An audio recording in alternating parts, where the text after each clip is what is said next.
ఇప్పుడు మనం వేలేరు మండలంలో ఉన్నటువంటి మల్లికుదుర్ల గ్రామంలో వెలిసినటువంటి శ్రీ స్వయంభూ గట్టు మల్లికార్జున స్వామి దేవాలయానికి వెళ్తున్నాము.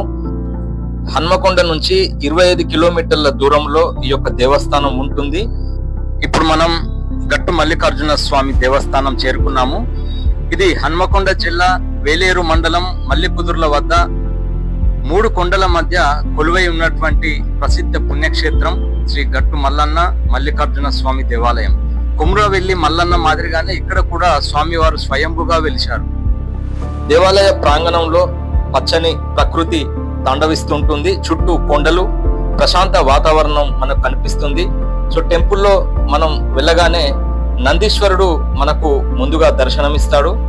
సో నందీశ్వరుని తర్వాత కూడా ఇక్కడ స్వయంభుగా వెలిసినటువంటి లింగాకారంలో ఉన్నటువంటి శ్రీ గట్టు మల్లికార్జున స్వామి, సో అతని విగ్రహ ప్రతిష్టాపన కూడా ఇందులో చేయడం జరిగింది. మనం చూస్తున్నాము. ఈ యొక్క స్వామివారి దేవాలయ చిత్రీకరణ 2 నెలల క్రితం చేయడం జరిగింది. ఇప్పుడు ఈ యొక్క ఎపిసోడ్ లో మీకు కోనేరును చూపిస్తాను. ఇక్కడ నాగేశ్వరరావు గారితో మేము కొండ పైదాకా రావడం జరిగింది, కానీ ఇది కోనేరు కాదు, ఇంకా కొండలు బాగున్నాయి. అంటే ఇది నారాయణగిరి అనే విలేజ్ కి ఒక కొండ, 3 కొండలు. సో 3 కొండల మధ్య నిలిచినటువంటి మల్లికార్జున స్వామి ఇది. కాబట్టి ఇక్కడ చాలా దూరంలో ఉంది, ఎండ కూడా బాగుంది. కాబట్టి నెక్స్ట్ వీడియోలో మరొకసారి ఈ యొక్క కోనేరును మనం దర్శించుకుందాం. సో నగేష్ గారు, థ్యాంక్ యూ వెరీ మచ్. అందరికీ హాయ్. కుసుమ యూట్యూబ్ ఛానల్ చూస్తున్న వ్యూవర్స్ అందరికీ నమస్కారాలు. సో ఇంతకు ముందు వీడియోలో గట్టు మల్లికార్జున స్వామి గురించి ఒక ఎపిసోడ్ లాగా చూపించడం జరిగింది. అనేక రకాల గుడి విశేషాలతో కూడినటువంటిది. కానీ ఆ రోజు నాడు అక్కడ కోనేరును నేను షూట్ చేయలేకపోయాను. ఆ ఎండ ప్రభావం ద్వారా నేను మధ్యలోకి వెళ్ళలేకపోయాను. మనం ఈ రోజు నాడు ఈ యొక్క గట్టు మల్లికార్జున స్వామి దేవస్థానం కొండపై ఉన్నటువంటి కోనేరును మనం సందర్శించుకుందాం. పదండి. యాక్చువల్ గా ఇటు వెళ్ళేది ఉంటే లెఫ్ట్ సైడ్ లో మనం మెట్లెక్కించిన తర్వాత గట్టు మల్లికార్జున స్వామి టెంపుల్ లోపలికి వెళ్తుంది దారి. సో ఇప్పుడు గుడి మూసేశారు, మధ్యాహ్న కాల సమయం కాబట్టి. సో ఇటు రైట్ కు తీసుకునేది ఉంటే కుడి చేయి నుంచి వెళ్ళి సపరేట్ గా ఈ మెట్ల మార్గమున మనం కొండపైకి వెళ్లాల్సి ఉంటుంది. స్వామివారికి ప్రతి బుధవారము, ఆదివారము ఆలయంలో మల్లన్న పట్నాలు వేస్తూ ఉంటారు. ఈ పట్నాలు వేసే ఒగ్గు కళాకారులు కూడా మల్లికుదుర్ల గ్రామానికి, అలాగే నారాయణగిరి గ్రామానికి చెందిన వారు ఉంటారు. వంతుల వారిగా ఆనవాయితీగా వేస్తూ ఉంటారు. సో చాలా ఎత్తైన కొండ. సో మనం ఇంకా చాలా దూరం వెళ్లాల్సి ఉంది. మా మిత్రుడు బాబు, నేను రావడం జరిగింది. సో ఇప్పుడు ఈ ఎపిసోడ్ కు కెమెరామెన్ అతనే. మనకు కనిపిస్తూ ఉన్నది కోట గోడలవి కాకతీయుల కాలంలో నిర్మించినట్టుగా దాఖలాలు కనిపిస్తున్నాయి. సో దీన్ని నారాయణగిరి కోట అని కూడా పేరు ఉంది. సో ఇప్పుడు మన ఆ కమాండ్ దగ్గర నుంచి, ఆ కింది నుంచి చూస్తే మనం పైనుంచి బ్యాక్గ్రౌండ్ అలా కనిపిస్తుంది.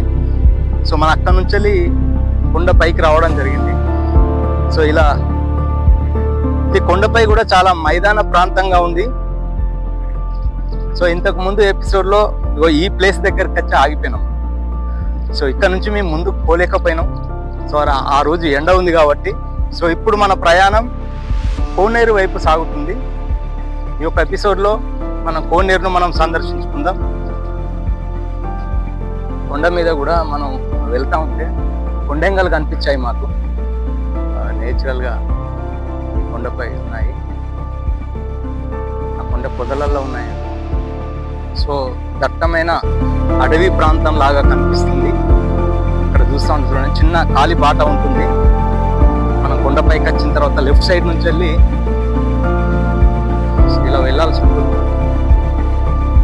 సో భక్తులు కూడా టెంపుల్ను సందర్శించినప్పుడు కూడా సో ఇలా రాళ్ళు పేర్చి కూడా వాళ్ళ భక్తిని ప్రదర్శించడం, ఇలా ఇల్లు కట్టుకోవాలని, కోరిన కోరిక నెరవేరాలని చేసినటువంటి మనం చూస్తున్నాం ఇక్కడ దృశ్యాలు. కొండ క్రింది నుంచి సో ఈ దారి మనం మరో కొండపైకి దాదాపుగా 3.5 కిలోమీటర్ల ప్రయాణం. ఇది మెట్లు కూడా సరిగా ఉంటాయి, కొన్ని రాళ్ల మిక్కిలు కూడా వెళ్లాల్సి ఉంటుంది. చాలా ఎత్తులోకి వచ్చాము. ఇంత ఎత్తులోకి వచ్చిన తర్వాత చిన్న బోర్డు పెట్టుంటుంది ఇక్కడ. ఈ బోర్డుకు రైట్ సైడ్ వెళ్లాల్సి ఉంటుంది. ఈ యొక్క కోనేరు దర్శనం చేసుకోవడానికి వచ్చేవారు మాంసాహారం తిని కానీ చెప్పులు కానీ వేసుకొని రాకూడదు ఇక్కడికి. సో అక్కడ వచ్చేది ఉంటే కూడా ఇక్కడ ఉన్నటువంటి తేనెటీగలు పుడతాయనేటువంటి ఒక పెద్ద విశ్వాసం. చెప్పులు వేసుకొని రారు, చాలా పవిత్రంగా వస్తారు. సో ఇందులో స్నానం చేస్తే కూడా అనేక వ్యాధులు తగ్గుతాయనేటువంటి ఒక ప్రగాఢ విశ్వాసం ఉంది. సో మనం ఇక్కడ ఉన్నటువంటి మెట్ల మార్గమున ముందుకెళ్దాం.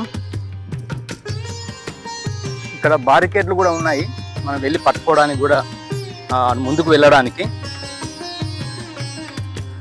సో ఎత్తైన కొండలు, సో ఇటువైపు చూస్తే నున్నటి కొండలు చాలా హైట్ లో ఉన్నాయి చుట్టూ చూసినా కానీ.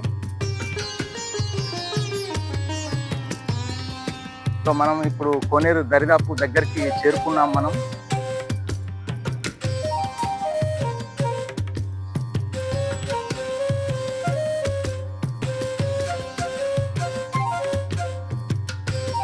సో ఇది ఆ కోనేరు,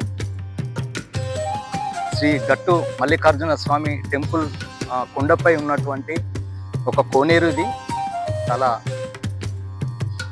గంభీరంగా కనిపిస్తుంది. సో ఇందులోకి దిగడానికి కూడా మెట్లున్నాయి. సో ఇది వర్షాకాలం కాబట్టి నీళ్లు కూడా ఫ్లో ఉండే ఇక్కడ కాబట్టి పాకురుగా కనిపిస్తున్నాయి.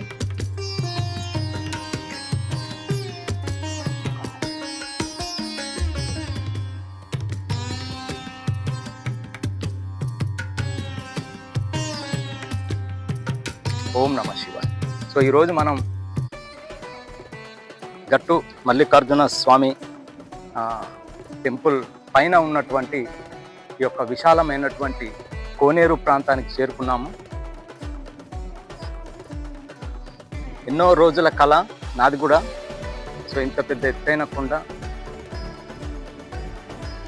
సో ఒక కన్ను మాదిరిగా, ఒక కన్ను ఆకారంలో ఉన్నటువంటి కోనేరు లేదా గుండం అని కూడా అంటారు దీన్ని. సో ఇక్కడ భక్తులు ఈ యొక్క ప్లేస్ను సందర్శించుకోవడానికి కూడా ఇంత దూరం వస్తారు. చాలా లోతు ఉంటుందంట చెప్పారు అయ్యగారు కూడా కింద. సో ఇంతవరకు వాటర్ నిండి ఉంది. సో రిసౌండ్ వస్తుంది. సో అందరికీ ధన్యవాదాలు, కుసుమ యూట్యూబ్ ఛానల్ చూస్తున్న వ్యూవర్స్ అందరికీ. సో ఈరోజు సో ఆ దైవానుగ్రహం అనుకోవాలి. సో ఈ రోజు నాడు మనం ఈ కోనేరును మనం సందర్శించుకున్నాము.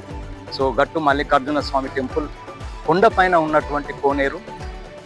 ఇది తెలంగాణ రాష్ట్రంలోనే ప్రసిద్ధి చెందినటువంటి ఒక గొప్ప పుణ్యక్షేత్రం ఇది. సో మీరు వరంగల్ ఎప్పుడైనా వచ్చేది ఉంటే ఈ యొక్క గట్టు మల్లికార్జున స్వామి టెంపుల్ను తప్పకుండా విజిట్ చేయండి. ఈ యొక్క వీడియో నచ్చేది ఉంటే లైక్ చేయండి. నా యొక్క కుసుమ యూట్యూబ్ ఛానల్ను సబ్స్క్రైబ్ చేయండి. Thank you. ఈ యొక్క ఎపిసోడ్లో ఈ కోనేరును కూడా చూపెట్టడానికి కూడా బాబు నా మిత్రులతో రావడం జరిగింది. సో దీన్ని క్యాప్చర్ చేయడానికి కూడా ఒక గొప్ప సాహసం లాగా దీన్ని మేము తీసుకున్నాము. అంటే 3 కొండల మధ్య ఉన్నటువంటి కోనేరు ఇది. ఈ యొక్క గట్టు మల్లన్న స్వామి యొక్క దేవాలయాన్ని ఇంతకుముందు ఎపిసోడ్లో, అంటే దాదాపు ఒక 2 నెలల క్రితం మేము పబ్లిష్ చేయడం జరిగింది. సో అలా పూర్తి వివరాలతో చేశాము కదా. అది రియల్గా నేను 2 నెలల క్రితం ఇదే డ్రెస్లో నేను ఇక్కడ రావడం జరిగింది.